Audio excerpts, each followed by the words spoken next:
जय श्री राम दोस्तों। तो आपका स्वागत है आपके अपने भरोसेमंद YouTube channel the effortless math with Vikram में।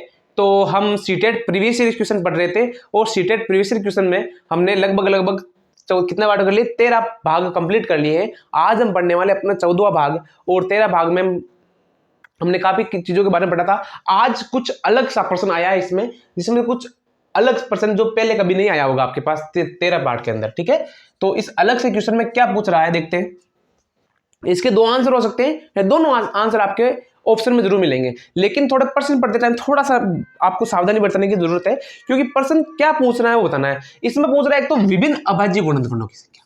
ठीक है, अगर आपको विभिन्न शब्द ना दे तो उत्तर अलग होगा, और आपको विभिन्न शब्द दे तो उत्तर अलग होगा। देखते हैं क्या होता है। 6 अंकों की सबसे बड़ी संख्या कौन सी है? तो कोई भी अंक आ जाए 6 अंकों की, तो 1 2 3 4 5 और 6, ये 6 अंकों की सबसे बड़ी संख्या होगी। इसका हमें क्या करना है?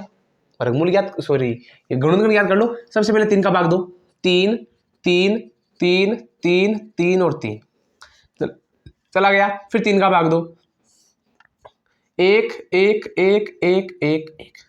अब देखो 3 का भाग जाता है क्या? 1 2 3 4 5 6 जाता है, तो दे दो वापस 3 का भाग। 3 का भाग 11 में कितनी भाग है? 3 3 या 9, 3 7 21, फिर वापस 0, 3 3 या 9, 3 7 21 चला गया भाग। वापस किसका भाग जा रहा है देखो एक बार के लिए।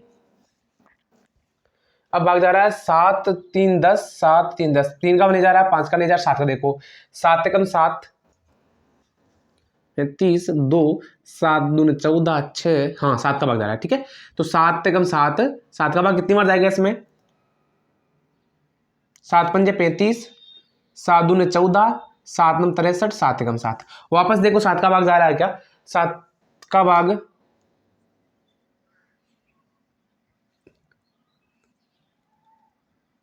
नहीं जा रहा है, 7 का भाग। अब किसका भाग जाएगा आप देखते हैं। 7 के बाद में 11 का भाग, 11 के बाद में 11 का भाग जाता है क्या? 11 11 का भाग जा रहा है। कितनी बार जा रहा है 11 का भाग? ऊपर दे दो एक बार के लिए। इस गुणनखंड को हम यहां भी कर सकते हैं। ठीक है, तो 11 के 11 चौके 44, 45 46 52, 8 बज गए, 8 11 8 88, 1 बज गया, एक बार चला गया। अब किसका भाग जा रहा है इसमें? 11 का भाग जा रहा है क्या? 11 चौके 44 नहीं जा रहा है। अब 13 का भाग देखते हैं, देख के 13 39, हाँ 13 39, फिर जा रहा है 13 91, फिर जा रहा है 37 का भाग। ठीक है, एक बार इसका गुणनखंड देखो कितना अटपटा हुआ है। एक बार के लिए गुणनखंड लिख लो आप। 3 गुणा 3 गुणा 3 गुणा 7 गुणा 11 गुणा 13 गुणा 17।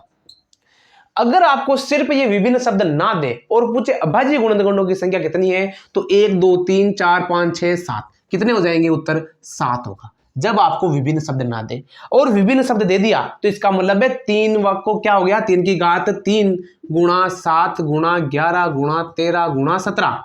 तो इसका मतलब है आपको विभिन्न मतलब अलग अलग होने चाहिए। तो 1 2 3 4 और 5 कितने गुणनखंड हो जाएंगे?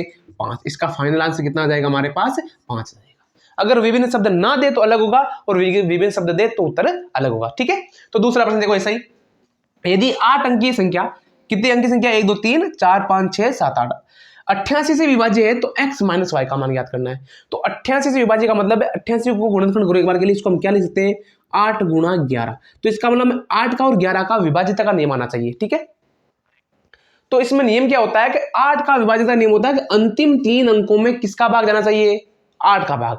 तो यहां पर हो गया 91 y में 8 का भाग दो, पूरा जाना चाहिए, तभी ये 88 से विभाजित होने की संभावना होगी। फिर हम 11 का भाग देंगे। ठीक है, देखते हैं क्या है। 8 का भाग कितनी बार गया? एक बार गया। ठीक है, यहां पर साइड में दे लो थोड़ा सा भाग। 8 एकम 8 कितना बचा? 8 एकम 8, 9 10 11 3 बचा। हम यहां पर कौन सा अंक लिखें कि 8 का भाग चला जाए? यहां पर हम 1 लिखा नहीं गया, 2 लिखा चला जाएगा। उसके अलावा कोई सा भी अंक नहीं लिखा। इसका मतलब हमारा y का मान हमारे पास क्या आ जाएगा? y का मान हमारे पास 2 आएगा। अगर हम यहां पर 2 लिखेंगे तो ही अंतिम 3 अंकों में 8 का भाग पूरी बार जाएगा। ठीक है, तो y का मान हमारे पास कितना आ जाएगा? 2 आ जाएगा। तो आगे वाली संख्या हो जाएगी हमारे पास 1729 x 0 9 1 और 2, ये संख्या हो गई। 11 के भाज्यता का नियम होता है एकांतर क्रम में योग करना है और फिर उनका योग का अंतर करना है। अगर योग का अंतर 0 या फिर 11 या फिर 22 या फिर 33 आए तो ही 11 का भाग जाएगा। ठीक है, तो देखो एकांतर का मतलब ये आगे नहीं है, तो इसका मतलब 1 और 9 10, 10 और ये होता है कि मान लो 11 में से कोई संख्या छोटी आ जाए तो कोई बात नहीं, अगर यहाँ बड़ी संख्या आ जाए तो घटाना नहीं है, बराबर से घटाना है, मतलब प्लस के साथ लिखना है जो भी आएगा। 18 प्लस एक्स बराबर या तो 0 आना चाहिए या फिर 11 से विभाजित, 11 से विभाज्य आना चाहिए। ठीक है, तो देखो घटाओ इसके पास, तो बच जाएगा प्लस का 7 प्लस एक्स बराबर में क्या लिख देंगे 11 लिख देंगे। 0 लिखेंगे तो कितना आएगा माइनस का 7 आएगा, तो वो ऐसा नहीं करना है, माइनस में उत्तर नहीं आएगा, और x बराबर कितना जाएगा प्लस का 4 आ जाएगा। ठीक है, x का मान आ गया हमारे पास। यहाँ बराबर अंतर का मतलब ये होता है कि आपको अगर ये संख्या इधर होती 18 प्लस एक्स माइनस 11 होता तो बराबर अंतर में कोई इफेक्ट नहीं पड़ता, क्योंकि 18 प्लस के वैसे भी, लेकिन यहाँ 18 माइनस के बन रहे तो आपको माइनस के नहीं लेने। यहाँ पर 7 प्लस एक्स, यहाँ पर हमने 11 इसलिए ली, अगर यहाँ पर कोई दूसरी संख्या बन रही होती तो हम यहाँ 0 लिख सकते थे, लेकिन यहाँ पर 11 इसलिए लिए ताकि 7 इधर जाएगा तो माइनस में नहीं होना चाहिए, यहाँ प्लस की संख्या आनी चाहिए, इसलिए 4 आ गया। x माइनस एक्स का मान हमारे पास आया 4, y का मान हमारे पास है 2, तो x माइनस 2, इसका मतलब हमारा फाइनल आंसर कितना आ जाएगा 2 आ जाएगा। ठीक है, बराबर 11/13, b बराबर 13/14 और c बराबर 15/17, 15/17 ये दे रखा है 15/17। आरोही क्रम में लिखे, आरोही क्रम में लिखे, किसमें लिखना आपको आरोही क्रम में लिखना है कि कौन सबसे बड़ी है और कौन सबसे छोटी है। तो मैंने आपको पहले भी एक ऐसे प्रश्न आ चुके हैं कि जब भी ऐसा कोई क्वेश्चन आए तो आपको अपने रूल वगैरह में जाने की जरूरत नहीं है, आप एक भाग देना है, और वो भी छोटा सा 2 अंकों तक का भाग तो आप आसानी से दे सकते हो। तो इसके अंदर भाग दिए तो 0 पॉइंट आ गया हमारे पास, यहां पर हम पॉइंट लगाते 10 लिख दिया 0, 13 के अंदर 110 में भाग गया 13 8 104, 13 8 104 हो गया, सॉरी 13 9 117 हो जाएगा, हाँ 13 8 104 हो गया। ठीक है, एक भाग दो एक बार के लिए, दूसरा भाग बाद देना आपको, यहां पर हो जाएगा 0.14 8 126, 14 नंबर होता है क्या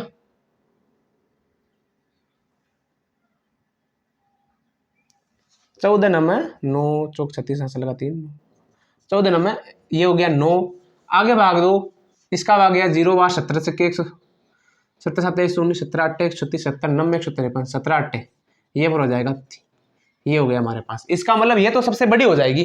फिर इन दोनों में थोड़ा कस्सा कंफ्यूजन है, तो 2 अंकों तक भाग देने की कोशिश करो। 104 आ गया, कितना बचा 60 बचा, 13 चौके 52। ठीक है, यहां पर कितना बचेगा 13 136, 150 में से 114 आ गया, 140 में से 13 8 136 कितना हो जाएगा 0.88 हो जाएगा। ये 84 88 सबसे छोटी संख्या कौन सी हो जाएगी इनमें से, ये हो जाएगी, तो 11/13 सबसे छोटी हो जाएगी, उसके बाद हो जाएगी हमारे पास 15/17, उसके बाद हमारे हो जाएगी 13/14, ये इसका क्या हो जाएगा फाइनल आंसर हो जाएगा। ठीक है,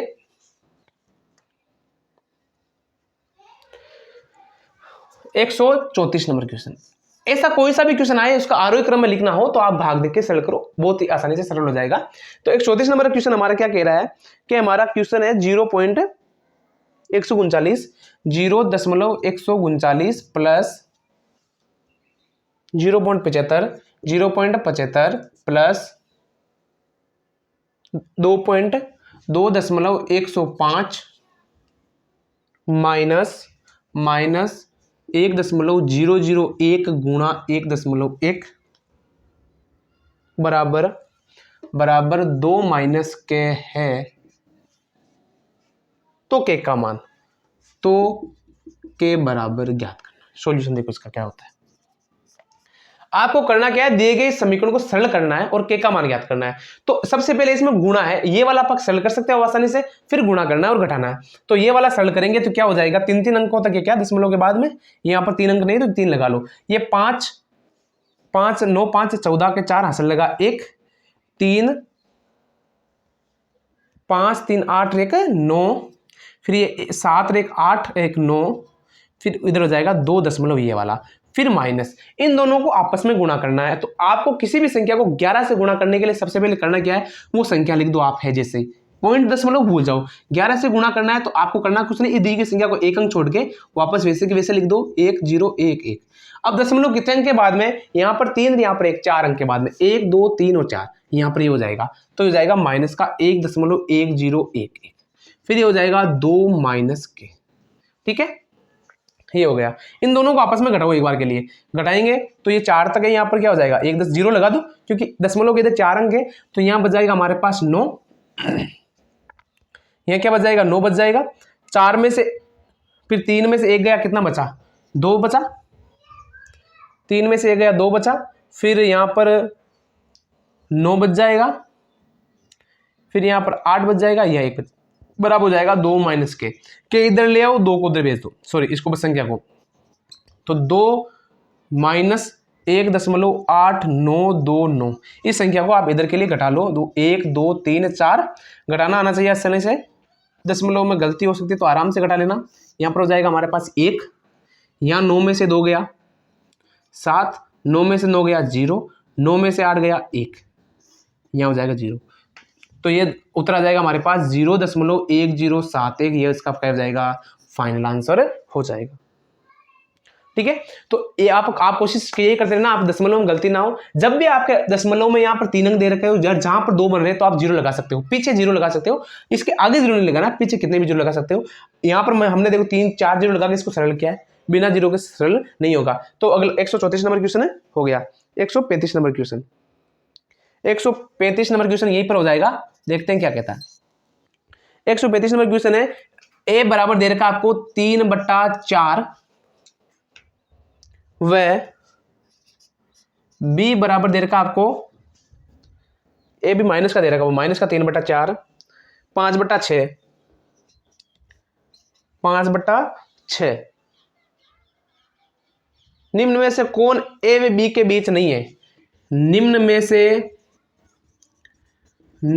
से कौन ए व बी के मध्य नहीं है, कौन नहीं है देखते हैं।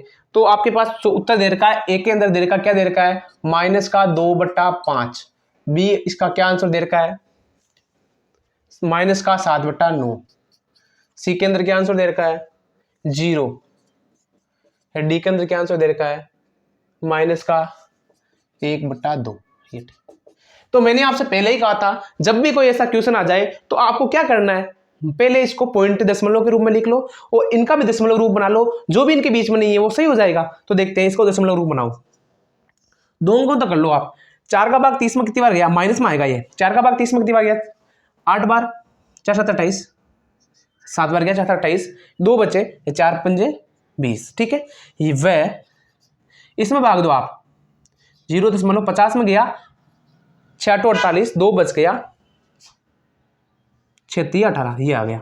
तो इसको मतलब वो संख्या -0.75 से प्लस के 0.23 का 83 के बीच में होनी चाहिए, जो नहीं है वो गलत हो जाएगा। तो एक बार के लिए इसको दो माइनस का, 5 का भाग 20 में कितनी बार गया 4 बार गया, क्या 0.4 0.75 के बीच में है, यस है, तो इसका मतलब ये तो हो जाएगा सही, इसका उत्तर गलत नहीं है। तो ये 0 तो है ही है, क्योंकि 75 और 0.83 प्लस और माइनस के बीच में 0 तो होता ही होता है, इसका मतलब ये भी है। ये देखो एक बार के लिए 0.10 में भाग गया 5 बार, क्या 0. माइनस का 5 है या नहीं है, 5 भी है, क्योंकि 75 इधर आ जाता है, 5 इधर आता है। ठीक है, ये भी हो जाएगी। ये देखो एक बार के लिए 0.9 का भाग 7 में कितनी बार गया माइनस का, 9 7 63, 9 72, 9 7 63 हो गया 7। आगे देखो बच गया कितना बचेगा 7 77।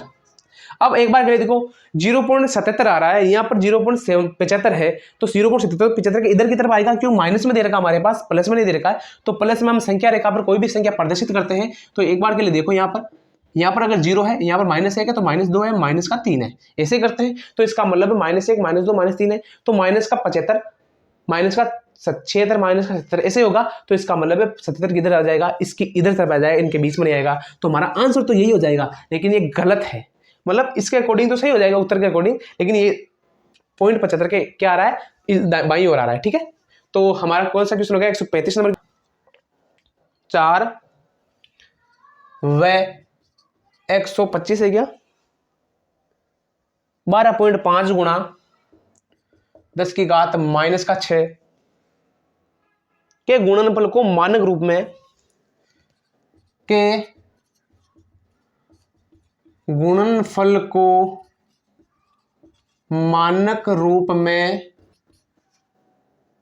के गुणा 10 की घात n के रूप में है। ठीक है, आपको ज्ञात क्या करना है, 2 के प्लस n का मान आपको क्या करना है, ज्ञात करना है। ठीक है, तो देखो बच्चों, आपको जो दे रखा है इसको गुणनफल दे रखा है, गुणनफल करना है इनका, फिर k का मान ज्ञात हो जाएगा, n का मान ज्ञात हो जाएगा, फिर हम क्या कर देंगे, इसको सरल कर देंगे। तो इन दोनों को गुणा कर लो एक बार के लिए। तो गुणा करने के लिए सबसे पहले हम क्या करेंगे, कॉमन ले लेंगे। तो क्या कॉमन आ रहा है इसमें, 1.7 गुणा 10 की घात 4 गुणा 12.5 गुणा 10 की घात -6। इन दोनों को गुणा कर लो आप एक बार के लिए। तो 125 को 17 से गुणा कर लो, हासिल लगा 8, 34, 42, हासिल लगा 4, 17 और 4 21। दशमलव कितने के बाद है, 1 और 1 2 के बाद है।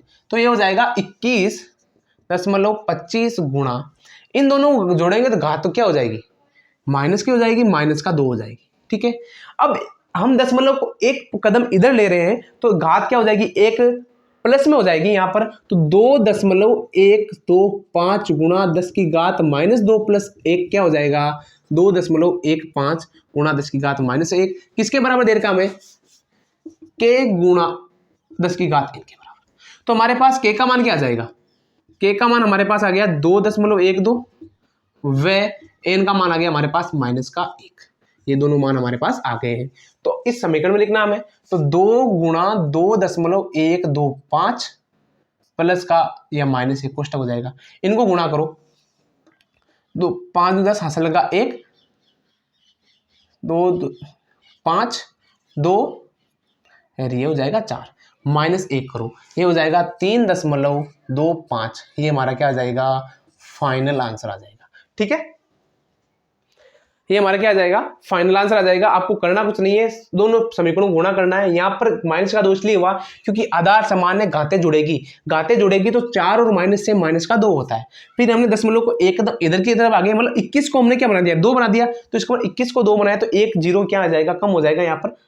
तो जाएगा -2 में से प्लस का गया कितना बचेगा, -1 बचेगा। फिर k की तुलना इससे कर दी, -1 की तुलना इससे कर दी, फिर हमने मान लिख दिया, हमारे पास उत्तर आ जाएगा 3.25। अब 137 नंबर क्वेश्चन क्या कहता है, 137 नंबर क्वेश्चन, दो संख्याओं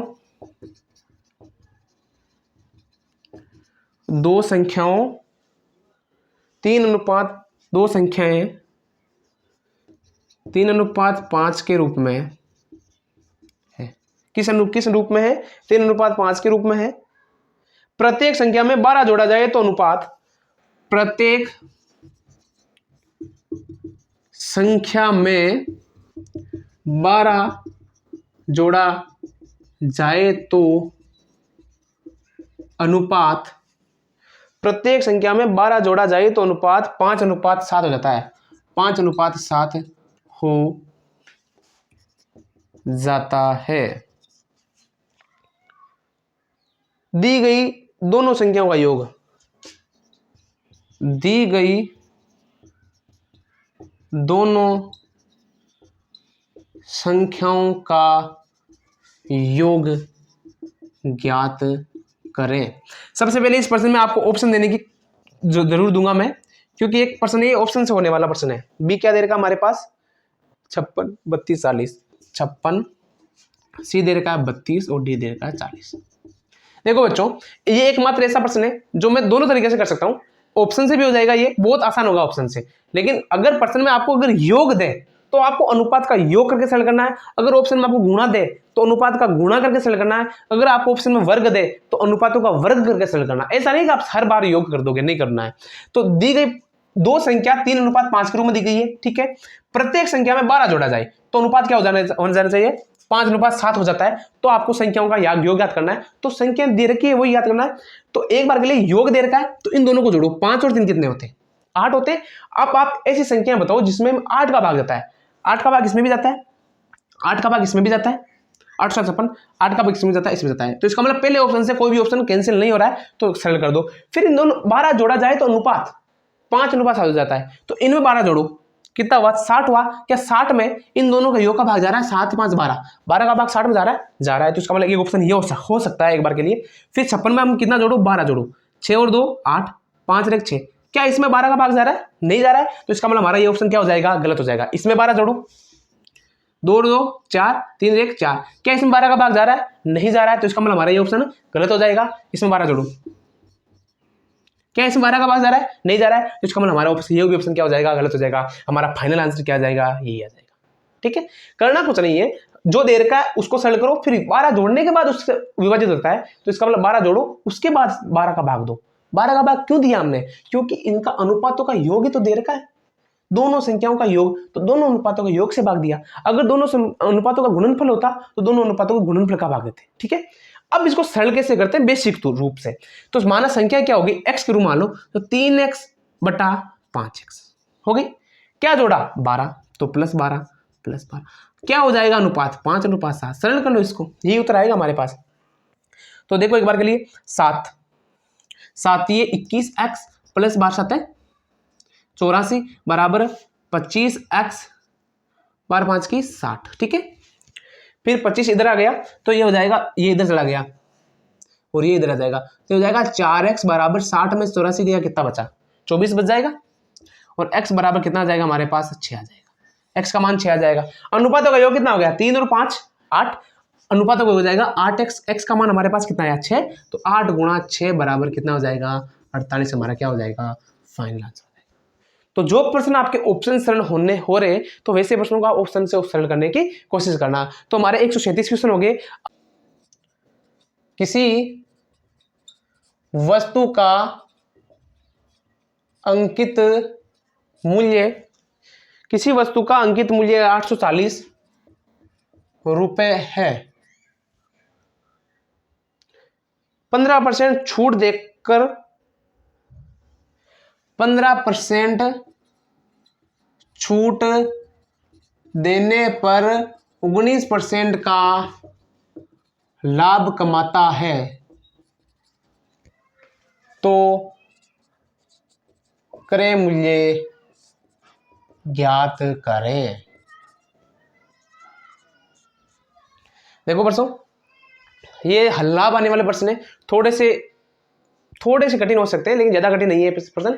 आपको क्या करना, अंकित मूल्य पर 840 रुपए अंकित मूल्य, छूट कितने की दी हमने 15% की छूट दी, तो 100 पर ही मानना आपको, 100 पर 15% कितना होता है 85 होता है, तो ये हो जाएगा 85, 15% छूट दी, 85 बटा कितना हो जाएगा 100 हो जाएगा। ठीक है, अब एक बार के लिए तो हमने माना कि 100 तो क्या है इसका क्रय मूल्य है, लाभ कितना कमाया 119 का, सॉरी 19 का लाभ कमाया, तो विक्रय मूल्य कितना हो जाएगा 190। हमें ज्ञात क्या करना है, क्रय मूल्य ज्ञात करना है, मतलब पहले वाला मूल्य ज्ञात करना है, तो बाद वाले मूल्य को क्या लिख दो आप, नीचे लिख दो, ऊपर कितना आ जाएगा 100 आ जाएगा, ये कैंसिल हो जाएगा। 17 5 85, 17 7 119। ठीक है, फिर 7 8 ये कितनी बार चला जाएगा, 12 7 84, 12 बार, और 12 5 की 60 कितना हो जाएगा 600, हमारा क्या हो जाएगा फाइनल आंसर आ जाएगा। याद ये रखना है कि आपको अगर बाद वाला मूल्य ज्ञात करना होता तो 119 बटा 100 करते, विक्रय मूल्य ज्ञात करना होता, हमने इसे पहले वाला मूल्य ज्ञात करना है, तो 119 नीचे आया 100 ऊपर आ गया, तो जो ज्ञात करना है ऊपर आएगा, जो ज्ञात नहीं करना है वो नीचे आएगा जो दिया हुआ है, याद यही रखना आपको। अब आपको कहोगे सर यहाँ पर भी 15 दिया हुआ है, लेकिन ये तो छूट दे रखी है, ज्ञात ही करना है, विक्रय मूल्य लास्ट वाला होता है, उससे पहले क्रय मूल्य, उससे पहले अंकित मूल्य। तो अब हो गया हमारा 139 नंबर क्वेश्चन, देखते हैं। 5x - 7 बट्टा 3 + 2 बराबर क्या दे रखा हमारे पास 4x - 3 बट्टा 4 प्लस का 4x है, तो 8x - 5 का मान, इनका मान ज्ञात करना है हमें। तो आपको क्या करना है, दोनों पक्षों में समीकरण को सरल कर लो, फिर आंसर आ जाएगा हमारे पास। तो ठीक है, तो इन दोनों का लेसे भी कितना आया 3 आ गया, ये हो जाएगा 5x - 7, फिर 3 का भाग गया प्लस का 6, ये हो जाएगा लेसे भी कितना आ जाएगा हमारे पास 4, 4x माइनस 3 फिर प्लस का 16x हो गया। अब ये सरल करो, ये हो जाएगा 4 से गुणा कर दो इधर, तो 5 चौके 20x, फिर ये हो जाएगा माइनस का 1 तो माइनस का 4, फिर ये हो जाएगा हमारे पास 16 और 4 20, 20 को 3 से गुणा करो 60x, फिर ये हो जाएगा माइनस का 9, 20x इधर गया 9x इधर आया, तो 20x उधर जाएगा बच जाएगा 40x बराबर 9 इधर आएगा प्लस में तो हो जाएगा 5, ये हो जाएगा हमारे पास x का मान। ठीक है, x का मान हमारे पास आ जाएगा 1/8। कितना आ जाएगा हमारे पास x का मान 1/8। x का मान यहाँ लिखो 8 गुणा 1/8 माइनस का 5, ये कैंसिल हो जाएगा, मान आ जाएगा हमारे पास 1 माइनस 5 बराबर माइनस का 4। कितना आया माइनस का 4। 50 मतलब 140 नंबर क्वेश्चन। हमारे पास दे रखा है p बराबर 12xy माइनस का 10y स्क्वायर फिर माइनस का 18x स्क्वायर, q बराबर क्या दे रखा है आपके पास 14x स्क्वायर, फिर प्लस का 12 प्लस का क्या दे रखा हमारे पास 12y स्क्वायर, फिर प्लस का 9xy, फिर क्या दे रखा हमारे पास r बराबर हमारे पास दे रखा है 5y स्क्वायर माइनस का x स्क्वायर फिर प्लस का xy। आपको ज्ञात क्या करना है p प्लस q, p और q को जोड़ना माइनस r करना है, ये ज्ञात करना आपके पास। तो ऐसा प्रश्न पहले बता चुके हैं हम बहुत बार, तो आपको डायरेक्ट सॉल्व कर लो इसके बार एक बार। तो देखो p के अंदर देखो p कौन कौन सा है 12xy माइनस का 10y स्क्वायर माइनस का 18x square plus 14x square plus का 12y स्क्वायर प्लस का 9xy माइनस यहाँ जो चिन्ह प्लस का होगा वो माइनस का और जो माइनस का होगा प्लस का, माइनस का 5y स्क्वायर प्लस का x स्क्वायर माइनस का xy। ठीक है, तो सबसे पहले xy और xy कहाँ है xy ये 12 और 9 21 में से ये गया, कितना बचा 20xy y स्क्वायर और y स्क्वायर माइनस, तो 12 में से 10 गया कितना बचा 2 में से माइनस 5 गया कितना बचा माइनस का 3y स्क्वायर x स्क्वायर और x स्क्वायर प्लस 14 और 1 15 में से माइनस का 3x स्क्वायर, ये इसका क्या हो जाएगा फाइनल आंसर। एक बार के लिए वापस उत्तर देख लो। ठीक है, ये इसका क्या हो जाएगा फाइनल आंसर हो जाएगा। तो देखो बच्चों, आज हमने कितने पार्ट कर लिए, आज हमने 14 भाग कंप्लीट कर लिए सीटेट प्रीवियस ईयर क्वेश्चन के। हम लगभग 18 या 19 पार्ट पढ़ेंगे। एक पार्ट आपको सूत्रों वाला मैं पढ़ाने की कोशिश जरूर करूंगा, वरना तो 20 पार्ट इसका पढ़ा दूंगा, लेकिन ट्यूशन आपके सेम टू सेम आ रहे हैं, इसलिए मैं 1 या 2 पार्ट आपके सूत्र से संबंधित पढ़ाने की जरूर कोशिश करूंगा कि किस आधार पर कोई क्वेश्चन आए तो कौन से सूत्र लगाने की आपको जरूरत है, या फिर सारे सूत्र एक बार के लिए बता दूंगा। ठीक है, जय हिंद, जय भारत, सत श्री अकाल।